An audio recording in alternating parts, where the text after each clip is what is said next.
Secure the Philippines Initiative Network. Para sa Diyos, para sa pamilya, para sa bayan. Spin Media, nakatuon sa paghahatid ng mga positibong balita sa loob at labas ng ating bansa. Spin!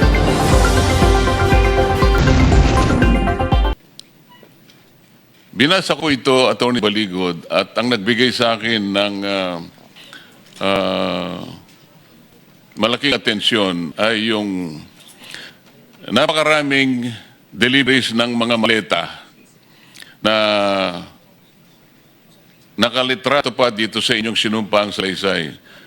Initially, pwede ko bang malaman sa pamagitan ng pagtatang kamay ng mga nandito, mga ex-soldiers, sino-sino po nyo ang nakapag-deliver o nag-deliver ng mga mali-malitang salapi sa mga bahay o lugar na sinasabi nyo na pag-aari former Speaker Martin Romualdez? Pakita lang po ang kamay. For the record, Sir President, halos lahat po ay personal na nakakaalam na silang lahat ay nag-deliver ng mali-malitang pera sa bahay o sa mga lugar na pag-aari ni former Speaker Martin Romualdez. Salamat po. Mr. Chairman. Yes. Senator Marcoleta. Dagdagan ko na lang yung gusto ko sanang sabihin kanina, but it will take me a few 1-2 minutes lamang po.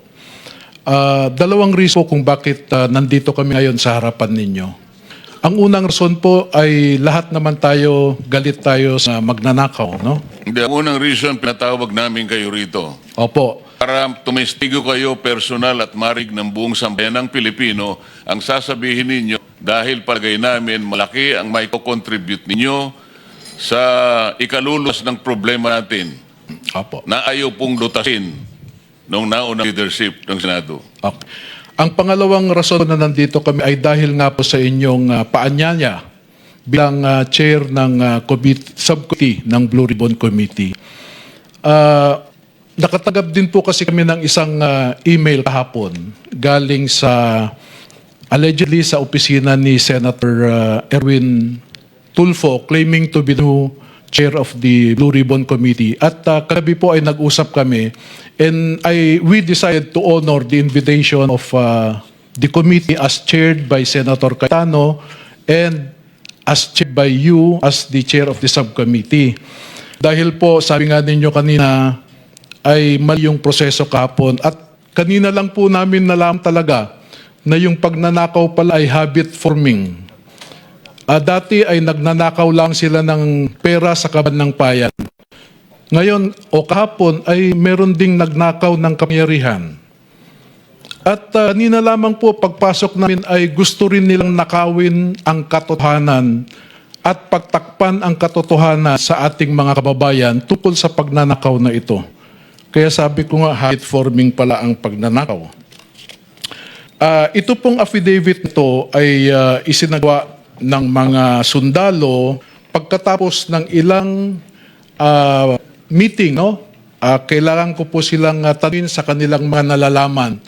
At yung nandito po sa kanilang pinagsamang sinumpaang salaysay ay parang bintana lamang po kung ano ang nalalaman nila. Marami pa po silang alam na hindi namin inilagay dito at sinadya ko po na hindi ilahad-lahat because I just wanted concerned agencies of government to look into their allegations. Parang imbitasyon lamang. At gusto naming sa isang formal na investigasyon sana ilalabas ang lahat po. Marami pong wala dito. At halimbawa nga po, pardon me if I touch the sensitivities of some. Especially nandito po ang isang ginagalang nating babae na miyembro ng Senado na ito. Pero halimbawa po, personal na witness ng mga sundalong ito, isang miyembro ng ating Senado ay engaged sa human trafficking, namimili siya ng babae. at ipinapakpan ng mga sundalo sa kwarto na nandun yung kasamahan po ninyo. Attorney, sorry ha. Ang problema kasi karamihan ng Senado, lalaki. So pag hindi mo sinabing pangalan, baka hindi kami makauwi ng buhay sa mga asawa namin. So banggitin mo na sino. Basta Masasabi ko po na wala dito. Okay. No? And in due time po ay... Okay, in due time, basta't may personal knowledge ha, basta't hindi marites, go ahead. Pero as much as possible, Mr. Chairman, yun ang request ko. Wala tayong sasabihin na hindi personal knowledge. Pangalawa, pag sinabi ng meron ganito sino, para mapagtanggol niya sarili niya. Inuna lamang po kasi namin itong pagnanakaw, no? Pero yung ibang mga krimen na nalaman namin, ay sabi ko nga, in due time, dahil nakita po namin na ang sitwasyon ng ating bansa ngayon ay delikado pag ikaw ay magbunyag ng isang katotohanan. The executive now has control practically of Congress. And Sorry to interrupt, Sir President, Mr. Chairman, I'll take a leave. Ayaw papasukin pa rin yung ibang media, bababain ko na lang muna. Yes, apropos of that, Senate President Alan, please, nahack po yung website yata ni Chairman Marcoleta at hindi na lumalabas. May lumalabas na nagda-drums, nahack po yung kay Yung Senator Facebook. Marcoleta. Yes, at hindi siya makapag-livestream. May taong nagda-drums, yun na lang ang lumalabas. Nakakapagtaka. Ikalawa, bago kayo umalis sa Senate President Alan at saka kay Chair Marcoleta, ibig ko lang tanungin, bakit po narito ang DILG Secretary John V. Cremulya? Pinagtatakahan ko po dahil ang pagkaalam ko, ang tanging security lamang sa atin ay ang OSAA. Sino ba ang nag-request? Kasi di ba kailangan magtimbre ang PFP, napakarami po nila. Yeah, well, Mr. Chair, we just assume regularity. But we'll find out. No, we'll find out. There was news kanina na ni-request siya to be here by Senator Win, but as we said, Senator Win has no authority. It is the Senate President who has authority over the corridors and premises of the Senate. Having said that, I assume good faith, but puntahan ko lang yung media kasi malapit na yung testimony ng ating mga kasama. Kaibigan po naman natin si Secretary John, subalit maraming nagtatanong kung local government unit o LGU na lamang Senate. Yun So for lang. the record, pinapapasok na rin. Thank you for that question, Madam Amy. I'll find out. I just have to take stock. Ilan sa ating mga empleyado ay susunod pa sa legitimate Senate President at ilan ang gustong sundan yung nangyari kahapon. Thank you for that, Mr. Chairman. Sorry for that interruption. Ako, hindi ko na pinagtataka kung nawa nila dun sa aming Facebook page yun. Paulit-ulit ko pong sasabihin sa inyo, lahat po ay gagawin nila. Huwag lamang matuloy ang pagnig na ito at sa anumang paraan ay talagang gagawa sila dahil nga sa kanilang pagtatakip. Wala pong ibang isyong pagtatakpan. Kanina ko pa po inuulit-ulit ito. Dito lamang la interesado. Hindi sila interesado sa impeachment. Interesado sila dito sapagkat maraming dapat na mabulgar. Ngunit natatakot silang malaman ng buong sambayanan kung sino-sino sila. Yun, ganun po ka-importante ang pagdinig na ito. Kaya huwag kayong magtaka. Attorney Baligod, huwag kang magtataka rin kung ang pagnanakaw ay napunta na sa iba't ibang bagay pa.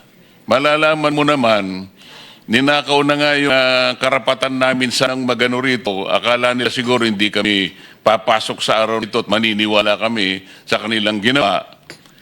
Hindi po totoo lahat yon. Alam naman ninyo, kagaya sa ombudsman at saka kasama nila sa 11, sila ang promotor ng bend the law. Hindi ba? Nakakalimutan nyo na ba yun? At sinang-ayunan nga yun ng pinuno ng ombudsman. Alam na ninyo ito. Kung sila mismo ang promotor ng bend the law, kaya nilang gawin lahat ito.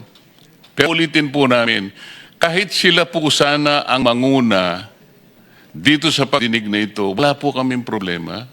Kung nagkakaisa lamang po kami sa kagustuhan ng mamamayan, napapanagutin po natin ang lahat nagkasa. Kahit sila po yung chairman, walang problema. Kaya lang ako na lang po ang nagsasabi sa kanila isa-isa na tulungan nyo ako pagtulungan natin na maayos natin ang problemang ito dahil naghihintay ang taong bayan. Hindi po ba yun ang mabuting paraan? Bakit ayaw nilang masama? At ngayon, ginagawa nila lahat ang kaya nilang gawin. Huwag lang matuloy ang salita ng bawat isa sa inyo. Pero itutuloy po natin. Atty. Baligod, yung tinatanong ko sa iyo, establish mo kung paano, saan galing ang mga dakilang mga sundalong ito, paano nila nagawa ang sinumpang salaysay, kanino sila nagtrabaho, at paano sila nagkaroon ng ganitong impormasyon para maglahad sila ngayon sa umagang ito sa harap ng komite. Salamat po, Senator Marcoleta.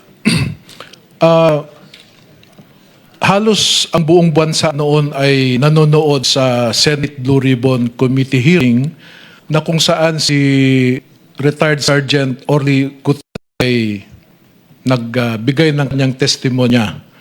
At pati itong mga dati niyang kasamahan at ako ay nalaman namin kung ano ang naging trato sa kanya. At hanggang sa tuluyang nawala si Orly Gutesa. At sinubukan ko pong alamin kung ano talaga ang nangyari kay Sergeant Gutesa.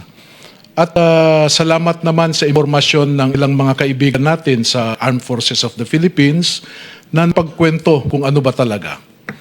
So ako po ay nag-isip na totoo kaya ang sinasabi ni Sergeant Gutesa, at doon po nagsimula na hanapin ko ang mga kasamahan niya. At meron akong kaibigan po na kaibigan niya yung dating pinakamataas sa security detail ni ding Congressman Saldico na si General Jeff Sodusta at saka si Colonel William Dominguez. At nakausap ko po si Colonel Dominguez. At pinaunlak naman niya ako na makausap ang apat sa kanila. Pero pagkatapos po ng pag-uusap na yon, ay napansin ko na iba ang body language ni Colonel Dominguez at tayo pong mga litigator ay nakakabasa ng body language. No? Kaya noong pumunta sa comfort room ang isa sa kanila, ay sinundan ko at doon ko kinausap na kung may kailangan ka, kontakin mo ako, binigay ko yung number ko. At totoo nga po, no? After 3 days ay nakausap ko sila ulit at ipinakita sa akin yung text message ni Colonel Dominguez na dinidiscourage ang mga ito na kausapin ulit ako. Mr. Chairman, may I ask, Tony, active yan? Retired na po sila. Retired na. Pati si General Sodusta. Yes. Maybe we'll get the names later on, Mr. Chairman, at kung pwede, next hearing, imbitahin natin sila.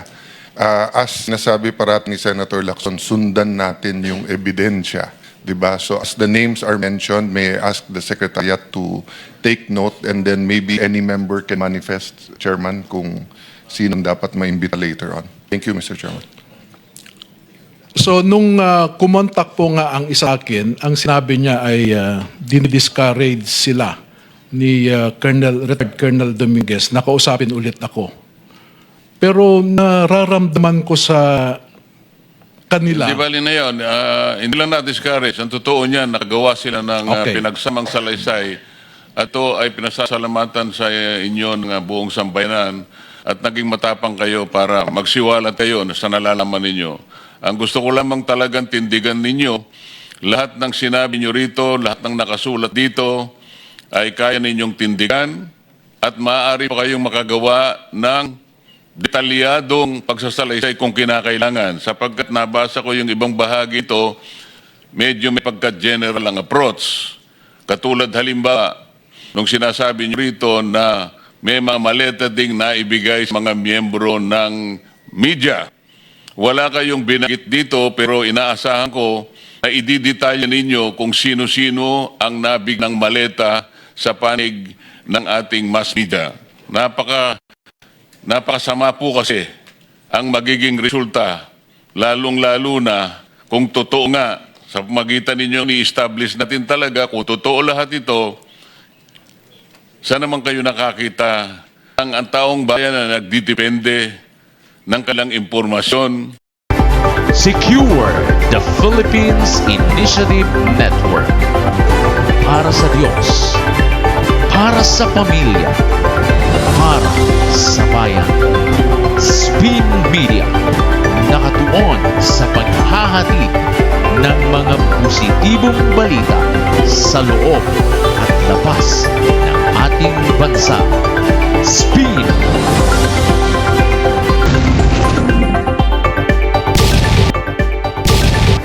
Secure the Philippines Initiative Network. Para sa Diyos, para sa pamilya, para sa bayan. Spin Media, nakatuon sa paghahatid ng mga positibong balita sa loob at labas ng ating bansa.